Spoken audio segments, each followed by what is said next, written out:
वृंदावन में जब से आए हैं तब से हमारा एक तो घर एक मंदिर तथा करो प्रचार हरिनाम सार, ये गौरांग महाप्रभु वाणी की साकार करने का जो हमारा छोटी सी संकल्प, उस संकल्प के आधारित गुरु महाराज के आदेश अब हम श्रीमद् भागवत में प्रवेश किए हैं।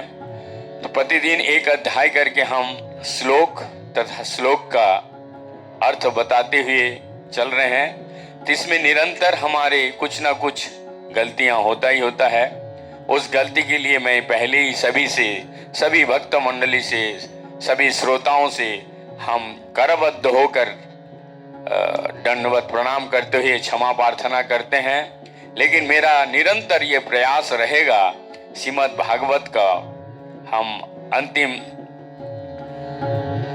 श्लोक तक लेके जाएंगे। तो चलिए अधिक विलंब ना करते हुए, कल तक हम लोग पंचम अध्याय स्कंद 1 का सुन चुके हैं। आज है अध्याय 6, श्री नारद मुनि तथा श्री व्यासदेव की संवाद। तो नित्यम भागवत सेवाएं में सबसे पहले हमारे परम श्रद्धेय गुरुदेव, परम गुरुदेव तथा गुरुवर्ग एवं चारों संप्रदाय के साधु संत महंत दास वैष्णव जो जहां पे जिस अवस्था में हैं, सभी को मेरा वृंदावन जमुना के तट से कोटि कोटि दंडवत प्रणाम करते हुए सुन रहे हैं श्रीमद् भागवत। सूत उवाच एवं निशम्मयो भगवान देवर्षजन्म कर्म च पुयो प्रपच्छतं ब्रह्मण व्यास सत्यवती सुतम। श्री सुत गोस्वामी ने कहा, हे ब्राह्मण, इस तरह श्री नारद मुनि के जन्म तथा कार्यकलापों को विषय में आप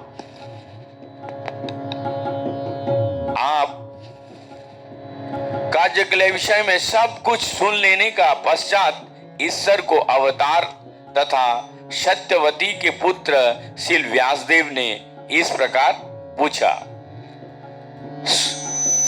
ये सूत जी ने कह रहे हैं, अब व्यास जी क्या कह रहे हैं। व्यास युवाच भिक्षु भिवर प्रवोर्षिते विज्ञान दृष्टो हि स्तव वर्तमान वयस्वाधे ततो किम करोद् भगवान। श्री व्यासदेव ने श्री नारद मुनि से कहा, अपने उन महा मुनियों को चले जाने पर क्या किया जिन्होंने आपके इस जन्म के प्रारंभ होने से पूर्व आपको दिव्य वैज्ञानिक ज्ञान प्रदान किया था। शायं भूवकया विद्वा विदितं ते परं वय कथं चेदमुदस्त्राक्षि काले प्राप्ते कलेबरम। हे ब्रह्मा के पुत्र, आपने दीक्षा लेने के बाद किस प्रकार जीवन बिताया और यथा समय अपने पुराने शरीर को त्याग कर अपने ये शरीर कैसे प्राप्त किया, ये पूछें। प्राकल्प विषयोमयितं स्मृति ते मुनिष्वत्तमो नोषं व्यवधात काल एष सर्व निराकृत। हे महामुनि, समय आने पर काल हर वस्तु का संहार कर देता है।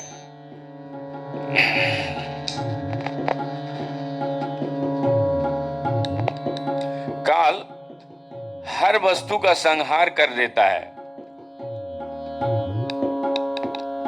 अतएव ये कैसे संभव हुआ है कि ये विषय जो ब्रह्मा के इस दिन के पूर्व घटित हो चुका है, अब भी आपके स्मृति में काल द्वारा अप्रभावित जैसे का वैसा जैसे का तैसा बना हुआ है। भिक्षु भी प्रव्यासितो विज्ञान विज्ञाननादष्टभीर्मम वर्तमानो वयस्वाधे तत एकदकादशम। श्री नारद मुनि ने कहा, जिन महर्षियों ने मुझे अध्यात्म का वैज्ञानिक ज्ञान प्रदान किया था, वे अन्य स्थानों को चले गए और मुझे इस प्रकार से अपना जीवन बिताना पड़ा। बहुत ध्यान से सुनिएगा। एकात्मजा में जननी योषीन मूढ़ाज किंकरी मध्यात्मजेनागतो चक्रे स्नेहानुबंधनम। मैं अपनी माता को एकलौता पुत्र था। वो ना केवल भोली भाली स्त्री थी अपितु दासी भी थी। चूंकि मैं उसकी एकमात्र संतान था, अतः उसकी रक्षा का कोई अन्य साधन ना था। अतः उसने मुझे अपने स्नेह पास में बांध रखा था। शाश्वतंत्रान कल्पा सिद्धो उद्गो क्षमा मम क्षति ईशयश्च ही वसे लोक यशोदारुमयी यथा। वो मेरा लालन पालन अच्छी प्रकार से करना चाहती थी, लेकिन पराश्रित होने के कारण वो मेरे लिए कुछ भी नहीं कर पाती थी। वो ये संसार परमेश्वर का पूर्ण नियंत्रण में है। अतः प्रत्येक व्यक्ति काठपुतली नचाने वाली के हाथ में किसी काष्ठ की गुड़िया के समान है। अहम च तदा ब्रह्मकूले उसी वंस्तु दिव्यक्षया दिग्देश काल व्युपत्पन्नो बालको पंचहायन। जब मैं मात्र 5 वर्ष का बालक था तो एक ब्राह्मण की पाठशाला में रहता था। मैं अपनी माता की स्नेह पर आश्रित था और मुझे विभिन्न क्षेत्रों का कोई अनुभव ना था। एकदा निर्गतम गृहादुहन्ति निशीगम पथि सर्पोदा सत्पुत्पदास्पिष्ट कृपानम कालचेदितो। एक बार जब मेरी माँ बेचारी रात्रि के समय गाय दूहने जा रही थी तो परम काल से प्रेरित एक सर्प ने मेरे माता के पांव में डस दिया। तदा हमीशस्य भक्तानम श्यामभीस्फत अनुग्रहम मन्यामानम प्रातिष्ठं दिशमुतोत्तरम। मैंने इस श्री भगवान की विशेष कृपा माना, क्योंकि वे अपने भक्त का भला चढ़ाने वाले हैं। और इस प्रकार सोचता हुआ मैं उत्तर की ओर चल पड़ा। स्फीता यज्ञ यजनापादं तत्र पुरो ग्राम वर्जकारण खोटखोरवटवाटिश्च वन्नायनुपावनानि च। प्रस्थान करने के बाद मैं अनेक समृद्ध जनपदों, नगरों, गांव, पशुशालाओं, खानों, खेतों, घाटियां, पुष्प बाटियों को उपवन तथा प्राकृतिक जंगलों से होकर गुजरा।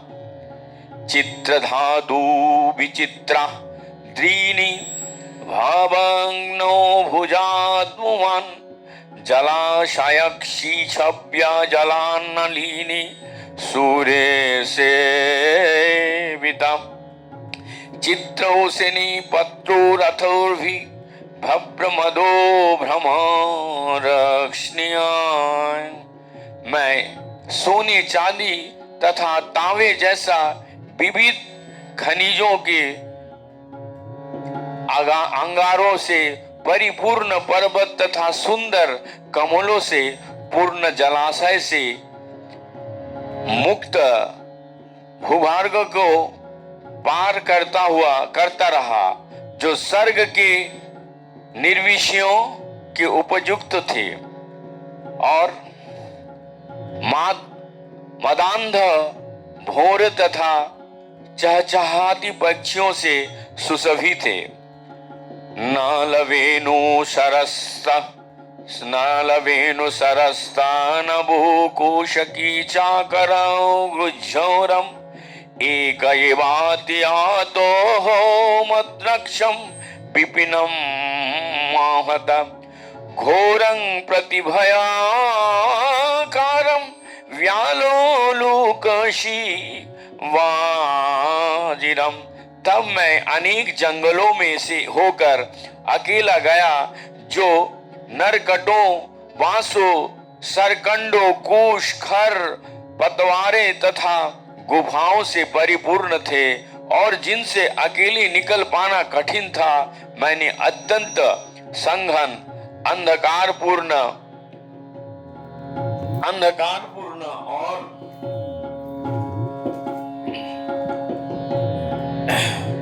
अकेले अत्यंत अंधकारपूर्ण तथा अत्यधिक भयवाने जंगल देखे, जो सर्प, उल्लुओं तथा सियारों की कीड़ास्थली बने हुए थे।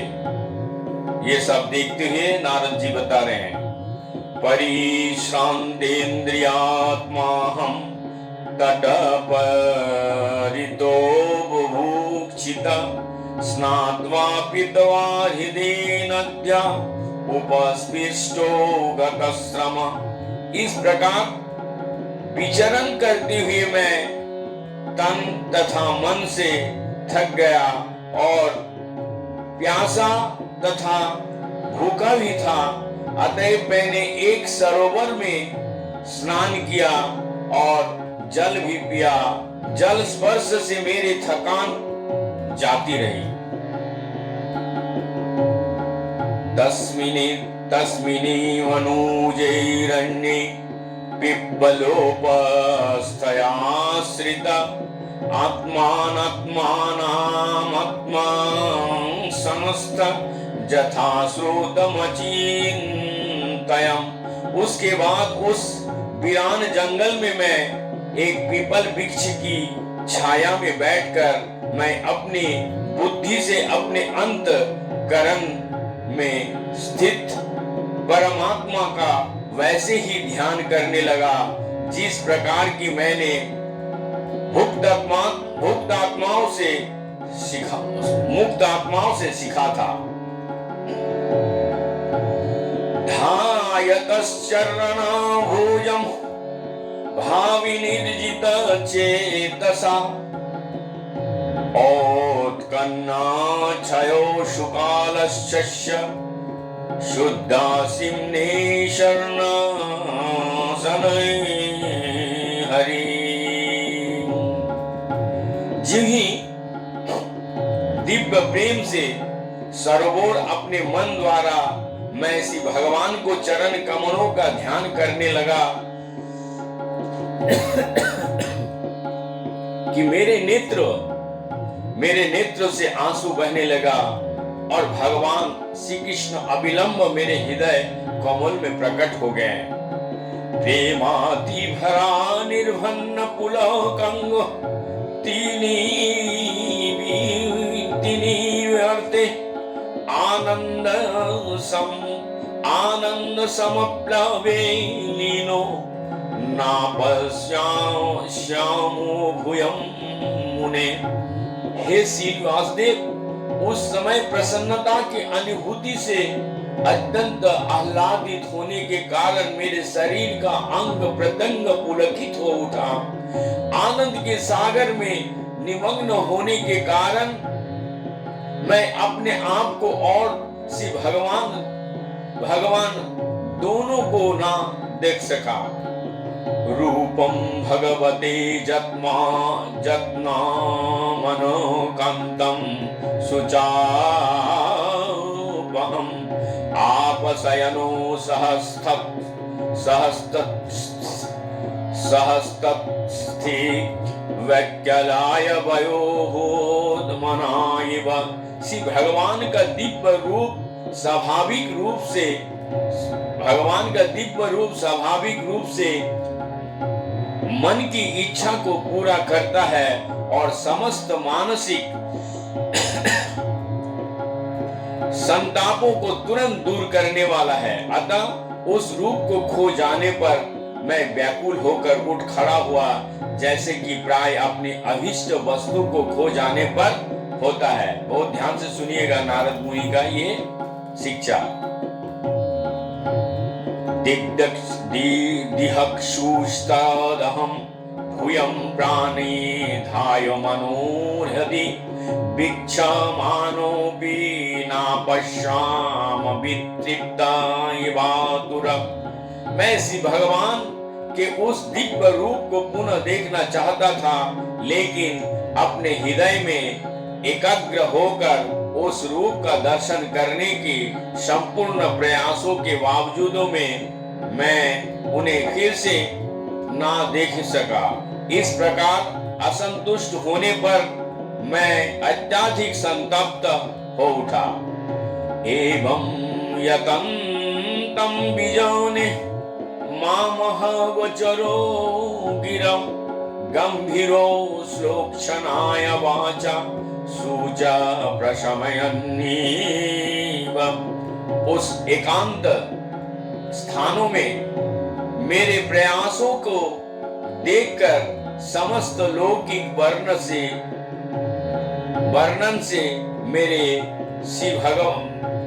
से परे श्री भगवान ने मेरे शोक को दूर करने हेतु अत्यंत गंभीर तथा सुखद वाणी में मुझसे कहा,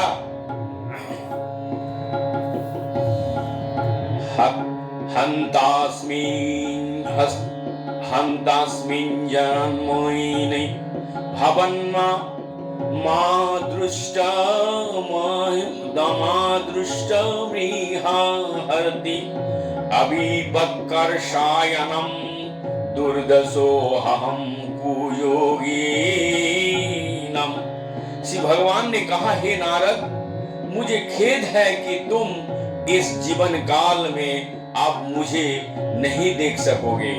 जिनकी सेवा अपूर्ण हो और जो समस्त भौतिकी कलमोशों से पूर्ण रूप से मुक्त नहीं हो, वो मुश्किल से ही मुझे देख पाते हैं। सुक्रीड यदाश्रितं रूपमेतत् कामयाते धनं मत्कामसैनको साधु सर्वन्न मुच्चीति इच्छयन्। हे निष्पाप पुरुष, तुमने मुझे केवल एक बार देखा है और ये मेरे प्रति तुम्हारी इच्छा को उत्कट बनने हेतु हुई है, क्योंकि तुम जितना ही अधिक मेरे लिए लालायित होंगे उतना ही तुम समस्त भौतिक इच्छाओं से मुक्त हो सकोगे। तत्पश्चात भगवान और सत्सेव वया दीर्घयापि जातमयी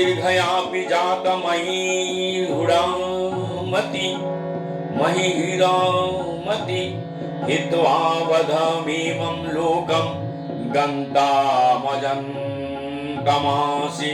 कुछ काल तक ही सही परम सत्य की सेवा करने से भक्त मुझ में दृढ़ एवं अटल बुद्धि प्राप्त करता है। फलस्वरूप वो वर्तमान सोचनीय भौतिक जगतों को त्यागने के पश्चात दिव्य जगत में मेरा पार्षद बनता है। मतिमयि निबन्धेयं ना विबद्धते कहेर्चित् प्रजा सागरनिरोधेऽपि स्मृतिश्च मदानुग्राहत। मेरी भक्ति में लगी हुई बुद्धि कभी भी विच्छिन्न नहीं होती, यहाँ तक कि सृष्टि के समय तथा संहार के समय भी मेरे अनुग्रह से तुम्हारी स्मृति बनी रहेगी। बहुत ध्यान से सुनिएगा। एतावदु कित्व एतावदु कत्वोपर रामतुन्महद भूतं नभोलिङ्गमलिङ्गमीश्वरम् अहं च तस्मै महान्तं मह्यस्य शिष्ण विनामं विदोधेनाकं पिता। तब शब्द से व्यक्त तथा नेत्रों से अदृश्य उन नित्यंत आश्चर्यमय परम पुरुष ने बोलना बंद कर दिया। मैंने कृतज्ञता का अनुभव करते हुए शीश झुकाकर उन्हें प्रणाम किया।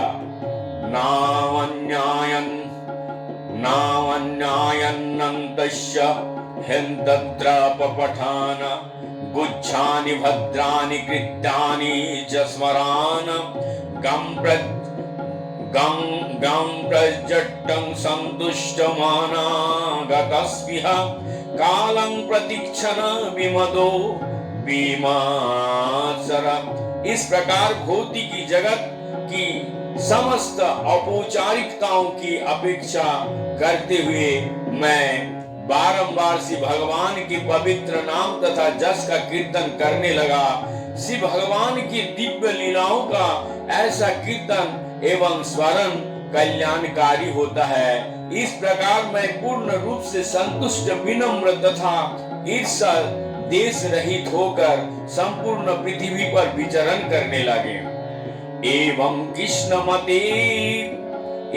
कृष्णमते ब्रह्मन्ना शक्तश्यामालत्पन कालपदूर भूतकाले तडितशोदामिनी यथा।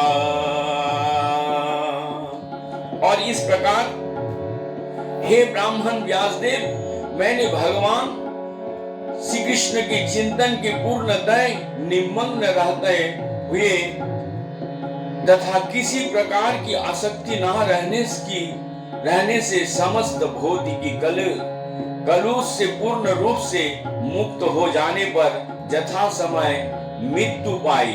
जिस प्रकार बिजली गिरने तथा प्रकाश कोदना एक साथ होता है। प्रयुज्यमाने मयि तं शुद्धं भगवती तनुम् आरब्ध कर्माणि वानो नयपतन पंचभौतिकी। श्री भगवान के पार्षद के लिए उपयुक्त दिव्य शरीर पाकर मैंने 5 भौतिकी तत्व से बने शरीर को त्याग दिया और इस प्रकार कर्म के सभी अर्जित सकाम फल समाप्त हो गया। कल्पान्तईदमादयो सायिनां होशोदन्नौवत शिशिशोरनुप्राणं विविशेन्तेरहं विभो। कल्प के अंत में जब भगवान श्री नारायण प्रलय के जल में लेट गए, तब ब्रह्मा समस्त सृष्टिकारी तत्व सहित उनके अंदर प्रवेश करने लगे और उनके सांस में भी अंदर चला गया। सहस्रयुग पर्यन्ते उत्थायेदं शिशुक्षत मरीचिमिश्रारीशये प्राणो भयं च जंजीरे।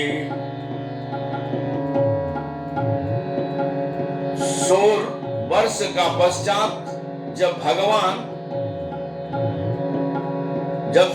भगवान की इच्छा से ब्रह्म पूर्ण सृष्टि करने हेतु जागे, तब मरीचि, अंगिरा, अत्रि इत्यादि सभी ऋषियों श्री भगवान के दिव्य शरीर से उत्पन्न हुए और उनके साथ साथ मैं भी प्रकट हुआ।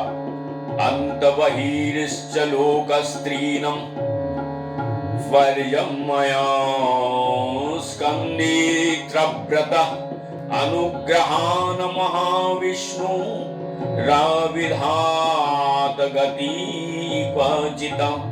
तब से सर्वशक्तिमान श्री विष्णु की कृपा से मैं दिव्य जगत में तथा भौतिकी जगत के तीनों लोकों निर्विघ्न पूर्वक सर्वत्र विचरण करता हूँ। ऐसा इसलिए है क्योंकि मैं श्री भगवान की अविच्छिन्न भक्तिमय सेवा में स्थिर हूँ।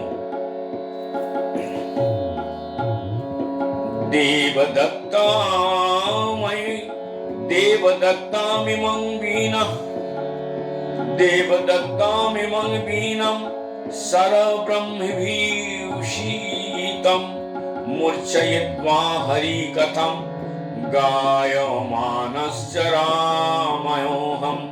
और इस प्रकार मैं श्री भगवान की महिमा को, दिव्य संदेश का निरंतर गायन करते हुए और इस वीणा के बजाते हुए विचरण करते रहता हूँ, जो दिव्य ध्वनि से पूरित हो और जिस भगवान श्री कृष्ण ने मुझे प्रदान किया है। प्रगयतो सवीर्यानि तीर्थपाद प्रियस्नव आहूतैव मे शीघ्रं दर्शनं याति चेतसि। ज्यों ही मैं भगवान श्री कृष्ण के सुमधुर महिमा के पवित्र लीलाओं का कीर्तन करना प्रारंभ करता हूँ, त्यों ही मेरे हृदय स्थल में प्रकट हो जाते हैं, मानो उनका आमंत्रित किया गया है। एतद्वयो यातुरचितत्वानं मत्रा स्पर्शेच्छयामुहं भव सिंधु प्लाव्यो हष्ट हरिचार्यनुवार्णनम। ये मेरा निजी अनुभव है कि जो मनुष्य विषय वस्तु से संपर्क की इच्छा रखने के कारण सदैव चिंताग्रस्त रहता है, वो श्री भगवान की दिव्य लीलाओं को निरंतर कीर्तन रूपी सर्वाधिक उपयुक्त नौका पर चढ़कर अज्ञान रूपी सागर का पार कर सकता है। यमादि भियोगोपातो कामालो भवतो मुकुंद सेवया यद्दत्तथा उत्तम श्रद्धाना समायते। ये सत्य है कि जो पद्धति द्वारा इंद्रिय का वश में करने का अभ्यास से मनुष्य को काम तथा लोभ की चिंता से राहत मिल सकता है, मगर किंतु ये आत्मा को संतुष्टि करने हेतु पर्याप्त नहीं है, क्योंकि ये संतोष भगवान की भक्तिमय सेवा से ही प्राप्त किया जा सकता है। सर्वतदीमाख्यातं यत्पृष्टोऽहं तयो नघ जन्म कर्म रहस्यं मे भवतश्चात्मदेशनम्। हे व्यासदेव, आप समस्त पापों से मुक्त हो, इस प्रकार जैसे आपने पूछा उसी के अनुसार मैंने अपने जन्म तथा आत्म साक्षात्कार के लिए किए गए कर्मों की व्याख्या की है। ये आपके आत्म संतोष के लिए भी लाभप्रद होगा। सुदुवाच एवं संभ्यास्य भगवान् नारदो व्यासवशी वासविषूतम् आमन्नन्नयो वीणम् रैननयनो ययौ यादिच्छी को मुनि। श्री सुत गोस्वामी ने कहा, इस प्रकार श्री व्यासदेव को संबोधित करके श्री नारद मुनि ने उनसे विदा ली और अपनी वीणा की झंकृत करते हुए अपनी आवाज इच्छा अनुसार विचरण करने हेतु चले गए। अहो देवर्षियन्नयम् यत्कृतं शङ्घर्धवन्नं गायन्नामाधुन्निग्नं तनया रमया तयोतुरं जगत। देवर्षि नारद धन्य है, क्योंकि वो श्री भगवान की लीलाओं को यश गान करते हुए और ऐसे करके वो स्वयं तो आनंद लुटते ही है, ब्रह्मांड को समस्त संतप्त जीवों को भी अभी प्रेरणा प्रदान करते हैं। नारद मुनि अपने बिना श्री भगवान की दिव्य लीलाओं के जसगान करने तथा ब्रह्मांड के समस्त दुखी जीवों को सुख देने के हेतु बजाते हैं। इस ब्रह्मांड में कोई भी सुखी नहीं है, और जैसे ही हम सुख के रूप में अनुभव करते हैं, वो माया के मोह है। श्री भगवान की माया इतनी प्रबल है कि मलभक्षी शुकर तक अपने को सुखी अनुभव करता है। इस भौतिकी जगत के अंदर वास्तविक रूप में कोई भी सुखी नहीं हो सकता। श्री नारद मुनि दुखी निवासियों को ज्ञान प्रदान करने हेतु सर्वत्र विचरण करते रहते हैं। उनका एकमात्र उद्देश्य उन्हें श्री भगवान धाम को वापस ले जाना, ये उद्देश्य से उन्हें समस्त सच्चे भागवत भक्तों को है।